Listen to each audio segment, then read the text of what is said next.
ఇంతమందిని రాశారు రాము గారి గురించి. సో రాసిన వారి గొప్పతనమా ఇది, రాయించుకున్న ఆయన గొప్పతనమా అంటే రాసేలా స్పందింపచేసిన ఆయన గొప్పతనమే.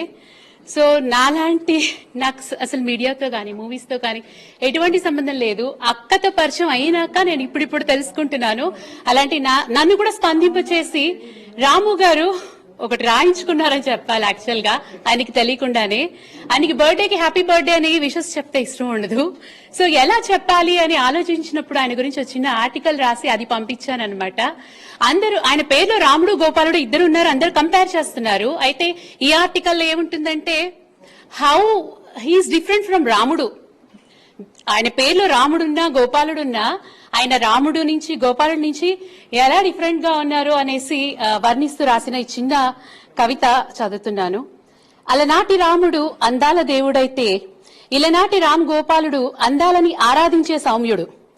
అలనాటి రాముడు పితృవాక్య పాలకుడైతే తన వాక్కుతో పితృలోకాలని సహితం ప్రభావితం చేయగల జ్ఞానవంతుడు ఇలనాటి ఈ రాముడు.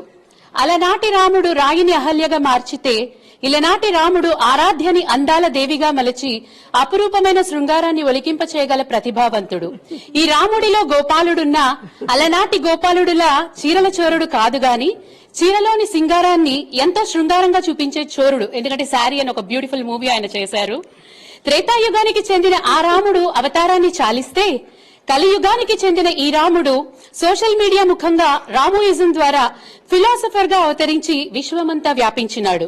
అలనాటి రాముడు విల్లు ఎక్కుపెట్టి విజయధీరుడైతే ఇలనాటి ఈ రాముడు తన మెదడుకు పదును పెట్టి కెమెరాకు పనిపెట్టి సరికొత్త బాణిలో తనదైన శైలిలో వినూతనమైన రీతిలో దర్శకత్వపు విలువలని చిరస్థాయిగా నిలిచే తారాస్థాయికి పెంచి ఎన్నెన్నో ఘన విజయాలను సాధించిన ధీరుడు.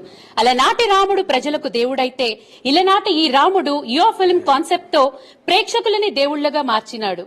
మా రాముడా, నీలాంటి రాముడు మరలా రాబోడు కాబట్టి నువ్వే చిరకాలం చిరంజీవివై నిలిచిపో, నీలాగా నిండుగా వెలిగిపో. మా శుభాకాంక్షలు అందుకో. Wow, wow, wow, wow, wow. Great, great, great.